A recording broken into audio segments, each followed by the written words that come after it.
Good morning, land of YouTube. This is Donnie Caustic, bringing the light.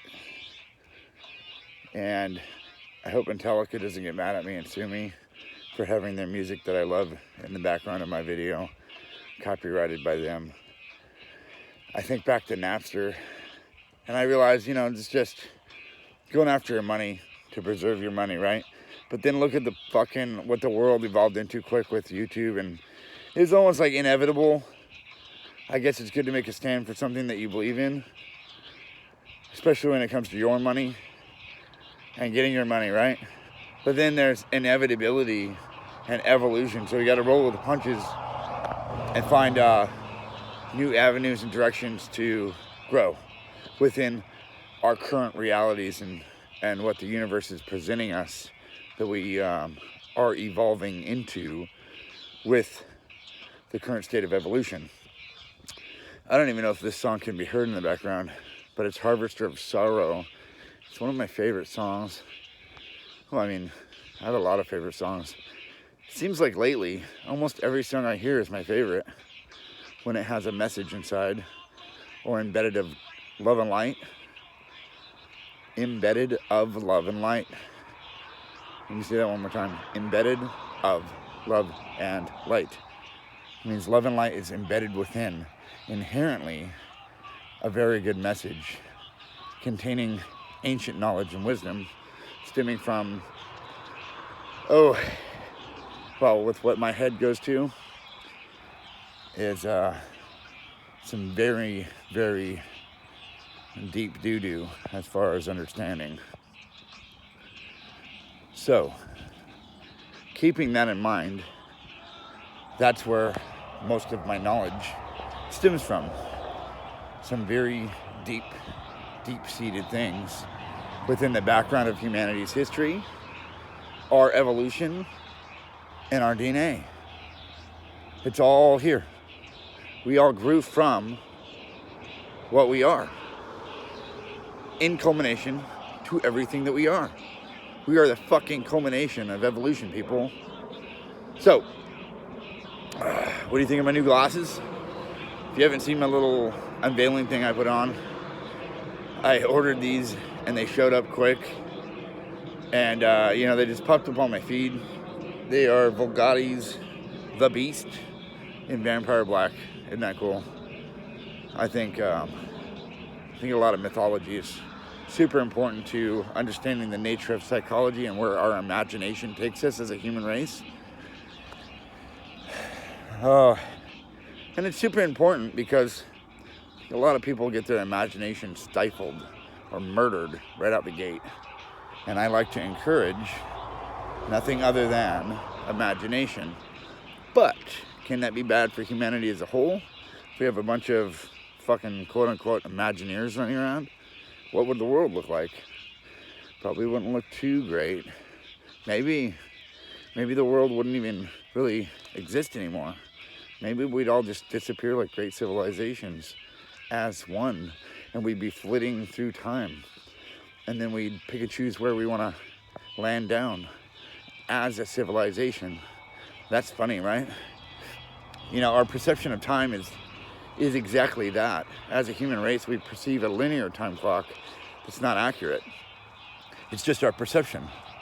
So if we go outside of that with the beautiful power of our mind, in imagination, and we have all the time, and we get everything done at the end of the day as an individual mastering time, but yet we feel super relaxed, like we have done nothing at the end of the day. How does that work? What I found is that I'm in that boat sometimes, as in pluralized different times of some. The summing of it is where it all adds together to make very fun things happen. And if I do a lot during the day with the same level of energy I've always had because of my perception, and at the end of the day, I feel as if I've done nothing and I'm relaxed and recharged, but I've gotten a lot accomplished, that's a master of time. Well, my own perception of what time is. As if time stands still. And if time stands still, wow, what power is there in the eye of the storm, where the silence within the cone, or the cone of silence. Maybe I shouldn't put this video on. It may possibly result in catastrophic events due to the nature of the mind I'm discussing. We'll see. I may put it on. I'm excited. Today is a brand new day. Every day is better than the last. And I am currently evolving and growing at a rate that is so much more disciplined within my own frame of mind, or my mind frame. Now, if I frame my mind into what picture I see, well, am I not painting my future as a painter within the portrait? And Ozzy would say, just a hand in the brush. Isn't that weird? So, I think the depths of individuals can all be attained in different light. Now, it all stems from where, as a human race, individuals want to go together, right? So in the background of the mind, if everybody didn't want to face something for so long, and then they finally do collectively, which is fear, what does that fear look like? And how dramatic can it be, or catastrophic on the entire human fucking race? Now, one person could be selected and, well, martyrized or something like that. In the history, we have, I think, very powerful individuals. I could look through history and I can see where, things that looked horrible happened. But guess what? They happened. So what did we learn from those past events? Did we learn that maybe that person was imbalanced and wasn't really in touch with their own true darkness? And then you look at Wicca, and Wicca teaches. Now, Wicca's inherently a female thing because women are more in touch with the earth, mothering nature, right? Mother Nature. So, with the inherent teachings in Wicca, allowing a witch to identify and look at their darkness so that it does not rise up within them if they get to that level of quote-unquote witchcraft, right? It's a good thing to recognize the level or the depths of what darkness you're capable of and going to not allow it to rise up and control you in a way of doing harm to others. So if you're undoing harm and you're practicing harm reduction, such as myself in all actions of my daily life, then it looks like, well, giving love to someone, even if they're not giving love warmly out. So if I receive things that are harmful to me, like I've always done, in which case people are people, people are like wounded animals. They tend to lash out and take out their abuse and pain on the person that they think they can, that's lesser than. And then when one individual has been in that role for a long time, and then that individual rises in status and power within themselves, and then these people still attempt it, and they find something else, they find like a wall, that makes it worse, right? So it's like, let's say, it's like tickling the surface of a time bomb, right? So it's as if there was a very strong-willed, very powerful individual in someone's life the whole time, and they looked like a doormat to that person. Now, that kindness and meekness was overlooked and used as, in their eyes, a weakness to exploit by dumping their own anger and pain onto said individual. And then one day, all of that reaches like a critical mass in that individual that's been absorbing all this and translating it to love, because, well, that individual looks at the abusive person as a target to heal. Like, I would like to fix my abuser.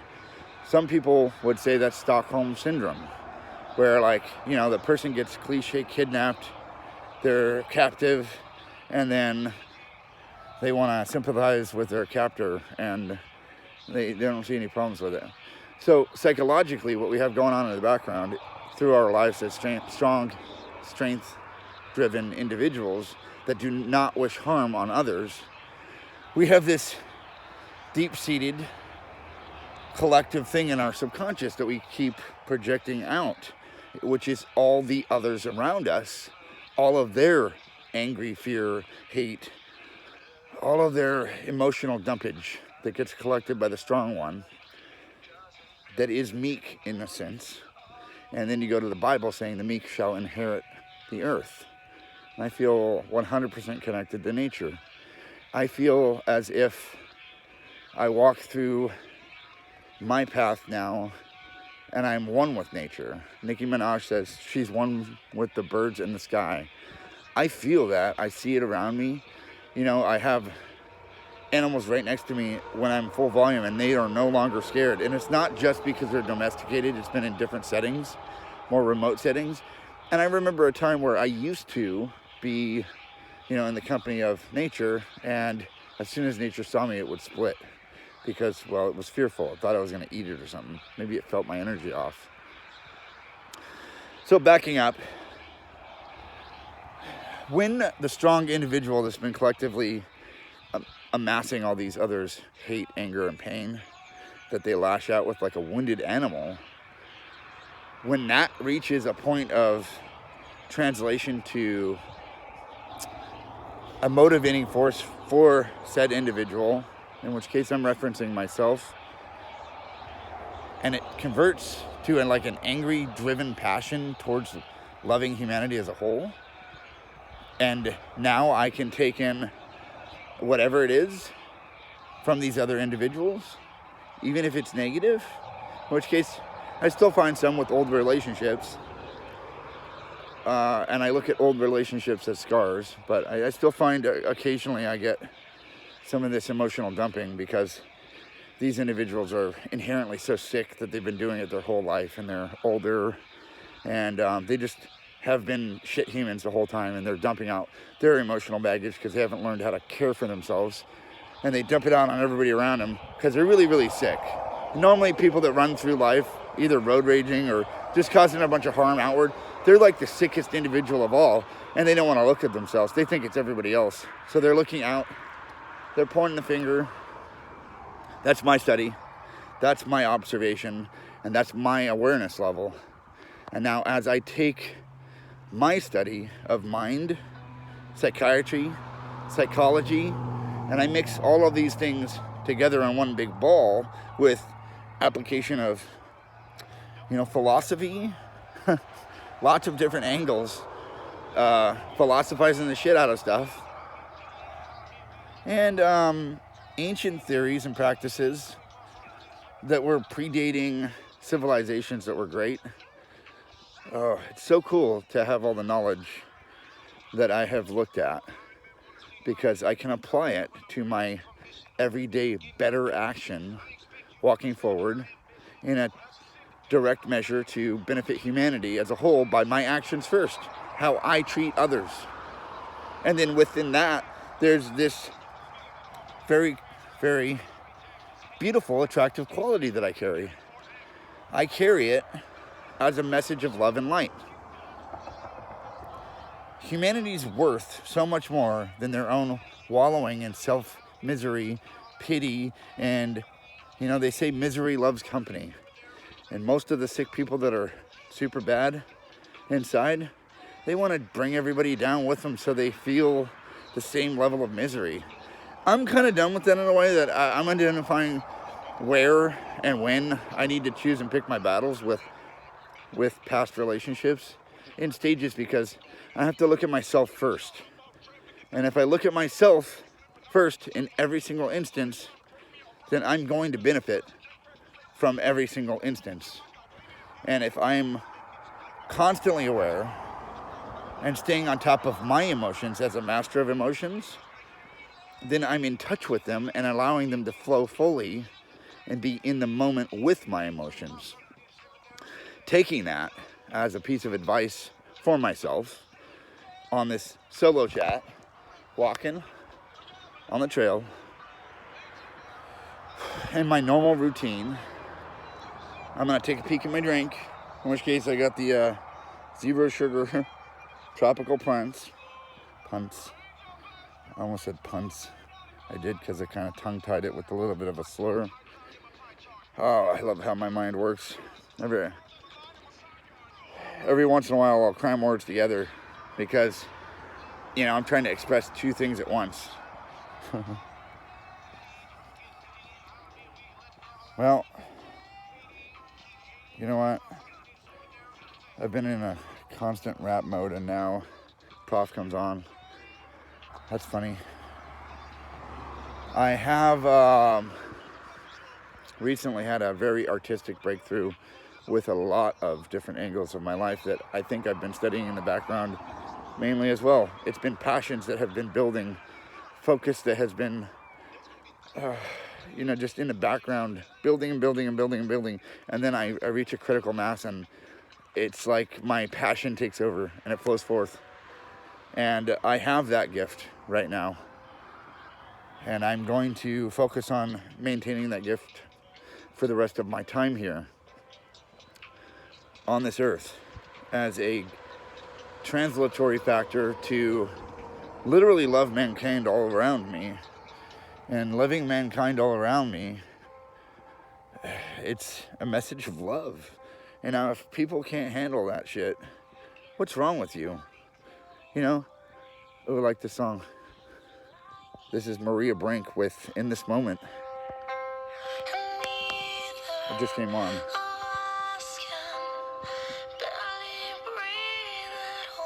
Let's just listen. Listen.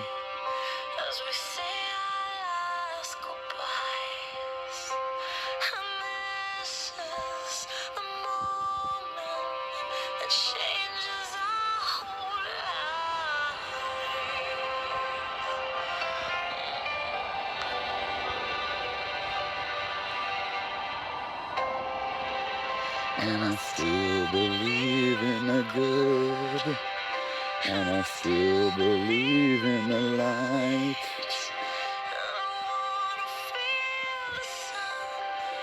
I wanna free you tonight. So, man, what a moment, huh? This band is In This Moment. I want to feel the sun. I want to free you tonight. Isn't that beautiful? That shit just comes on in my pocket while I'm walking. Started with Metallica. So today's theme is a little bit musical, right? Started with one band I love, and then I got AI kind of predicting things a little bit in the background. And it's like the AI is kind of taking over the quantum frame of existence within our natural human ability to become cyborgs with a phone in our hands at all times. Not all of us, but I put my phone down. I can let it die too. So I have that mild control over the power. But there's so many phones out here. In any case, I have a message inherently of love and light. Now, spirit flows through me in a way that is my own unique spin on things at a high level of authority.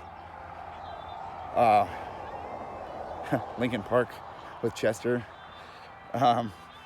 Points of authority comes into my head. Now, it's really beautiful to walk in light with such a purity that it's there's no fear, and there's a inherent warmth.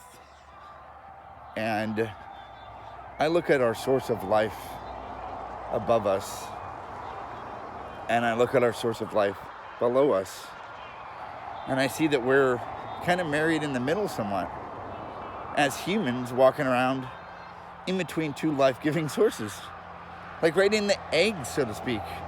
And then I dare say, where did we first meet existence? Was it sperm meeting an egg? Huh. What was that bite of the apple in the garden? Weird, right?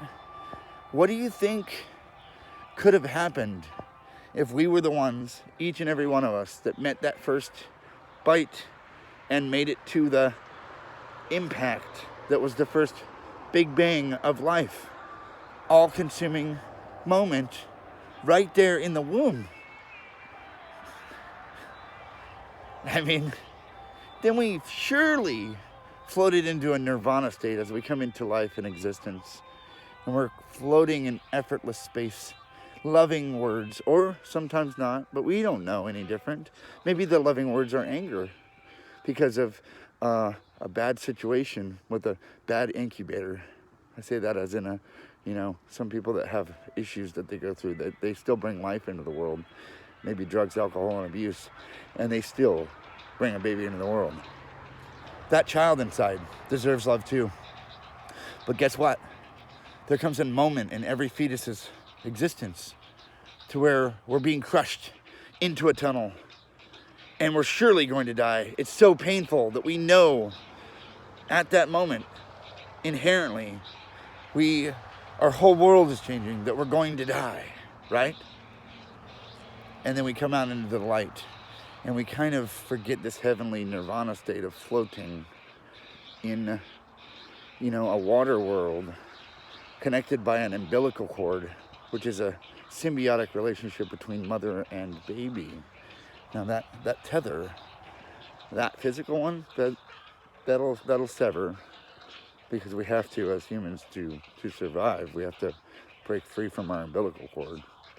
Back in the day, natural ways would have predicted that the baby would find its way to the tit on its own, increasing its survival rate. And, you would say there's a possibility that back in the day, we even knew as infants how to sever our own umbilical cord in case of a mother's demise during birth. Weird, right? But the idea is that there's transitory phases throughout life. We have those as humans. Some are not very observant. Some do not get to the riches of what it is to live. Everyone evades death every day, walking forward in a path of misery, destruction, and a wake of fear. And they take that and they die every day trying to avoid death. Isn't that fucking weird? That's in my opinion, some kind of level of purgatory that I don't want to exist in. I'm not there. I'm sorry. That's fucking ridiculous. You go out and you struggle every fucking day because you think you found a way to survive, and most of it's deceitful, or just against your morals. You walk by. I have conversations with homeless now, but they're just high and mighty, stick their chin up, and they just fucking walk right by. I choose to not be codependent anymore with them, and occasionally I'll give them a little bit of love, as in they're asking for money. I know what it's for. I can see I'm not stupid. So I give them a food item or a drink. I'll ask them, would you like a drink? I won't just give, here, you need something to drink. I will ask, hey, are you thirsty? Here, have a drink. For the ignorant in life, the drink would be knowledge. And knowledge is power. So what knowledge are you at? Whoever's watching this and have watched this content today to this point of 25 minutes almost, where's your knowledge? And what does that look like? And how do I make you feel addressing things that are very inherently deep in the background of your DNA and in the background of humanity's mind? These are topics And these topics provoke thought, and making one think is painful sometimes, as in growing pains. Now, with a growing sensitivity to everything around me, I understand the nature of the true crime, which was our disconnect from nature. Well, I hear other messages right out in plain sight, and I see them. Now, what does that mean if something is right there in plain sight, seen but unseen? Because, well, a lot of people don't do it direct like this in a message of love and light. It means there's got to be some kind of artistic flair to it, because then it looks like music, and then guess what? It gets right in the back of your fucking head, to your subconscious. Collectively, that group, or whoever's focused on that genre, will be the ones to rise out of the pits of their own misery, deceit, fear, lies, and, well, self-pity. There's all a bunch of negative things that are like that in humanity that can transfer to inherent love and light as a driving force, a driving factor to help change humanity from inside out, as in my actions first. I clean up my mess first, right here in my direct area. Every single person I path with. Because in my path, every single person that I'm connected to is my path. So I path with. And then you have other weird things like pathos and pathology. And where's all the phonetical breakdowns of the nature of our language within so many different angles and perspectives? There is, there's an inherent sense of ability that stems from understanding how we operate and how the mind works. So with that power, do I just keep it to myself when everybody else has done the same goddamn thing, trying to share knowledge with the world in a vain attempt to reach every little boy and girl? Because a lot of times every little boy and girl stays that in the background. They hit 13, they stop asking why, and then they're just right in the back of their own mind like a passenger the whole time, thinking they know what's going on, thinking they know what's good, thinking they know what they got, thinking everything, thinking, plans in the future, remorse in the past. That shit's not real, yo. It's all illusion. And the idea to be present is something of childhood youth. Because when we're there, we are evolving and developing the most imagination possible. And when we bring that shit to the table as an adult, it kind of looks like something like what I'm walking around with. Oh, and also, you have to crave knowledge first off. You have to want to be smart in a way that want is also removed from the psyche, because want will leave you wanting. So if you have knowledge, and you are power, what do you become? Well, take a peek inside my mind for a minute. That's what I share. I would like everyone to hear this message from me, because it's direct, it's deliberate. It's meant with love and light for everyone, and it's every single message I have embedded within all of my content to attract people to the fucking light. They say stay away from the light. They'll say, don't stare into the sun. They'll tell you the light at the end of the tunnel is a freight train. Isn't that weird? What about all these scary, fiery topics? You don't want to look into the fire, right? Maybe you shouldn't. Maybe you're too scared. Maybe you're too weak. If you look into the fire, is that really looking into yourself and your own depths of how deep you'll go and how angry you really are in order to change yourself so you can fucking affect humanity as a whole for brotherly love or brotherhood of man or brotherhood of woman, womanhood of motherhood of woman, brotherhood of man. There we go. That's accurate. It's better angle than mixing the genders. We don't want any more of that. I mean, it's unnatural to think that you can take two of the same sex, which are already separated, to be able to pair and make babies, right?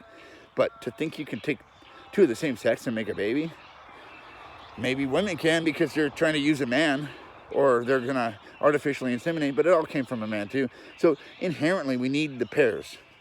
And if more children observe the actual pairs, the proper pairs, then this whole human race changes for the better within our household family values, our love, our message of fucking, being committed to a decision. Like, you get married and you stay fucking married because you knew before you got married this was your ultimate decision. Because if you didn't want to actually be with that person, then you say at the end, and you get cold feet and you say, nope, this isn't gonna work because I know. That's a decision. That's a hard one that most people don't fucking make. They're too chicken shit to face up to what they fucking know inside. And they're too worried that they're gonna hurt the other person because, inherently there's probably some love there that they don't really want to face. There's things inside of them that they can't fucking address. So then they take it out on their children. Because guess what? They make children. Isn't that weird how that all works? It's just one ball of shit rolling downhill from a bad decision to another one, and then it's learned behavior, it's repeated, and there's the ultimate substance abuse. It's the stem of addiction, starting at the source of all these inherently learned behaviors from a collective society of fucking problem people that can't address their own fear, anger, remorse, all these fucking emotional things that nobody really wants to sit with, look at, and actually be in. Taking all that away, please listen. If you take anything away from this, look at yourself first. I do. Every single day I do a moral inventory on my actions and ways I can improve. And it's like I'm approving myself, right? Like I'm my own manager. I'm my own boss. I run my show. And I find, there's some external faith involved with all of this. Because there's an external projection of self that is out in the urethral plane of existence. In which case, if it's a plane of existence, it is existence.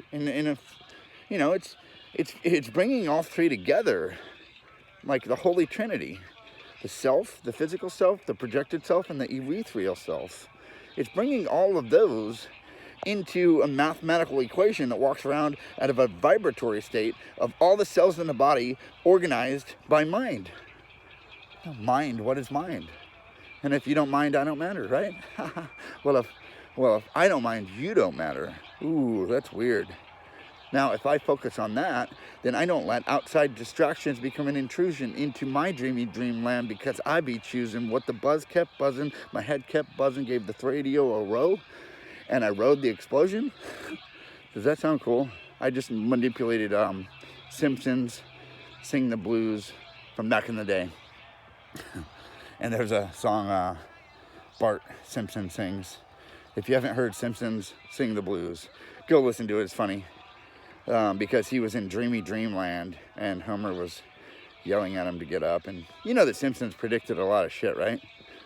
More like got into so many fucking heads at once that collectively as a race, we kind of manifested it. And that was a study being done by the United States government through a program. Weird that I say it like that. You could call me a kook. You could call me a conspiracy theorist now. I'm just very observant, more so than most. And as an observant individual, I really am cautioning myself for releasing this video. And I'm wondering who's going to see it anyway. And then who sees it? What are they going to hear? I mean, they might not even watch it to the 35-minute mark. So it's a message for somebody that actually hears me. Isn't that cool? Like confirmation from spirit for you. Isn't that weird? How this all ties together? So, as these ties form and these bonds form, I form an alliance with a viewer. And that viewer hears something. And then that viewer is going to have some kind of catalytic transformation within themselves. And what we'll reach is harmony within the human race at some point.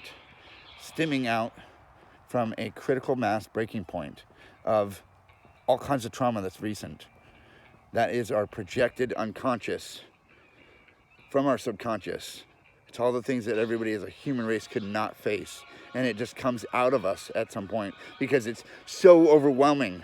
Now, if it's been there and it's been like we've been broken but we can't be fixed, then what the fuck do you have to do? You have to break it all the way before you can fix it. Anything is like that. You have to fucking break it before you can fix it. I don't care if it's an appliance. I don't care if it's your car. What, you get behind the wheel of your car, your check engine light comes on. The next day you take it to the mechanic, it goes off right before you get there, right?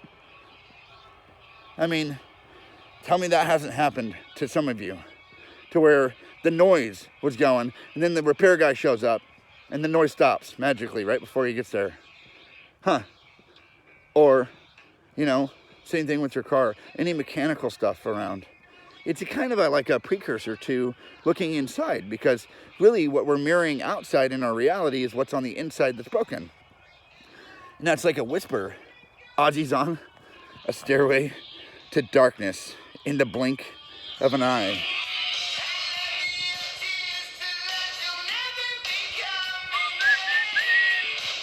I won't duet with him. The man in the dark will bring another attack. You know who that is? The man in the dark about their past and anger and denial and pain and all the suffering that they bring. And I don't like that shit, but then I begin to get into a rhythmic mind again and again in the hive mind mentality, coming down on the ground in front of me, on my feet one at a time, on my path, and I don't give a fuck. I ain't blind at last. Blinded, no more, walking with the light. Okay, well that's good. No more tears, huh? Mr. Ozzy. Some people call him an evangelist of sorts. I call him a very highly intelligent man. And then you go to a biblical sense of the motherfucking tree of knowledge and life. And then you think about how, you know, back in the day with this garden we walk around in, and you shouldn't eat that fruit, right? Well, because it creates a need for knowing, and then you put a leaf on. Guess what I'm trying to do? I'm trying to rewild motherfuckers. I'm trying to go back to nakedhood. Because guess what? If we were all naked walking around, what the fuck would life be like? There'd be less perversion for one. I mean, oh yeah, you would think that's perverse, right? I wouldn't want my natural state being known by everybody, because then nothing would be left to hide. Huh. So if we all walked around like fucking naked, literally fucking, wherever, and you think about how that would affect humanity as a whole with sex crimes and rates of perversion. Because look at nature. We mirror that then.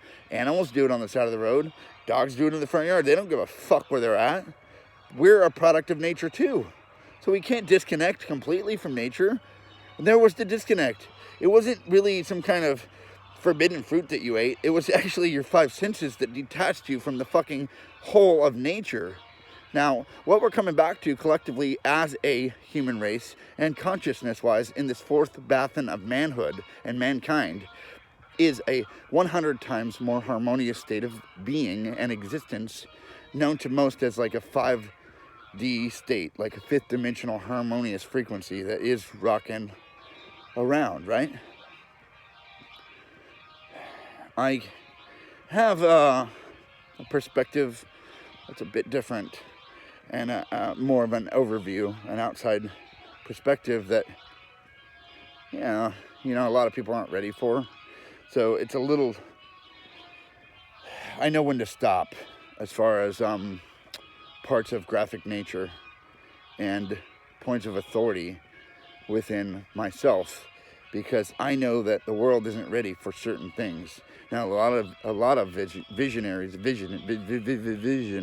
right? A lot of visionaries will take you on a journey with them into their imagination, and they create. Well, were they creating, or were they falling into the creation from within? Man, I love the moisture out here. Okay, well, that's about it. 40 minutes. I could go to 45-minute mark, and then this video is going to take forever to upload. I just want to tell everybody, again, I love you. Sometimes love is painful, and they say love stinks, right? You hear all these, love hurts, yeah, love stinks. And then you got Lennon with love, love, love, boom, boom, boom. It's easy. You know, it is kind of easy when you discover what love really looks like. And it may be painful, it may be hard at times, because a discipline that is not really common to achieve, self-discipline. And then, I think of a message I recently heard that I will translate, that as man walks around, we carry the seed of misery or bliss. We carry, with our intent, our focus, and our delivery method, exactly what we have absorbed, because we're not really aware of or particularly into addressing most of our pain. As men, we're taught as a young age, literally as a young age, in that moment, we are taught to never face these things. There's the problem with humanity. We're fucking human too. Never do you run from your emotions and hide from them. They will pile up and be a shitstorm. Then collectively you get this mess in an over-feminized world, because, well, women stood up to the challenge of being in touch with their emotions better, voicing their opinions, voicing the things on the inside. That's where the power stemmed from. So there was a power imbalance within men and women. Then you look at all the perversions out here, perversions of nature. And if you hear me and see like I do, that's what happens. Like, it's controversial. It's a really big topic to scratch the surface of, but somebody was out here doing either some hunting or some nitrous. Okay. So keeping in mind that I may bring some topics to light that are going to be painful to address. And then we have this song too. This is really good. So we're going to finish with this song at the 45-minute mark, and I'm just going to shut up and let her sing. Oh, there's something about a man in black. Makes me want to buy a Cadillac, throw the top back, and roll down to Jackson Town. I want to be there on the stage with you. You and I could be the next rage to hear the crowd roar. Make 'em want more. Kick the footlights out. I wanna love like Johnny and June. The rings of fire burning with you. I wanna walk the line until the end of time. I wanna love you that much. Cash it all in and give it all up. And when you're gone, I wanna go to like Johnny and June. How about that shit, huh? Love, love, love. Pops up on my phone. I wanna hold you, baby, right or wrong. Build a world around a country song. Pray a sweet prayer. Follow you there. Down a deep story. I wanna love like Johnny and June. Rings of fire burning with you. I wanna walk the line till the end of time. I wanna love you that much. Cash it all in, give it all up. When you're gone, I wanna go to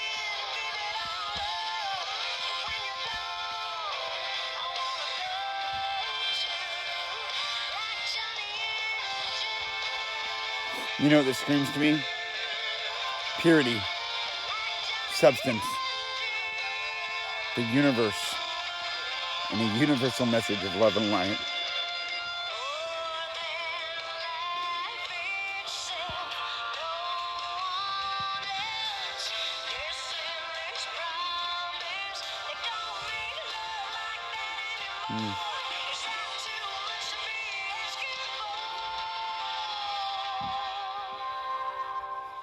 I wanna love like Johnny and June. Only with you I wanna walk the line.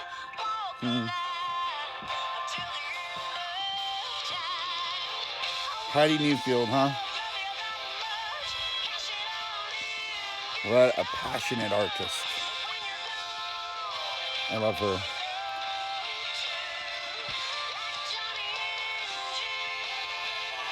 Ooh. Like Johnny and June. There are gonna be no tears to cry, only memories of our lives they'll remember love Like that. Perfect, Sean. Well, that sums it up. I'm done. Go outside and light up the world, huh? Peace.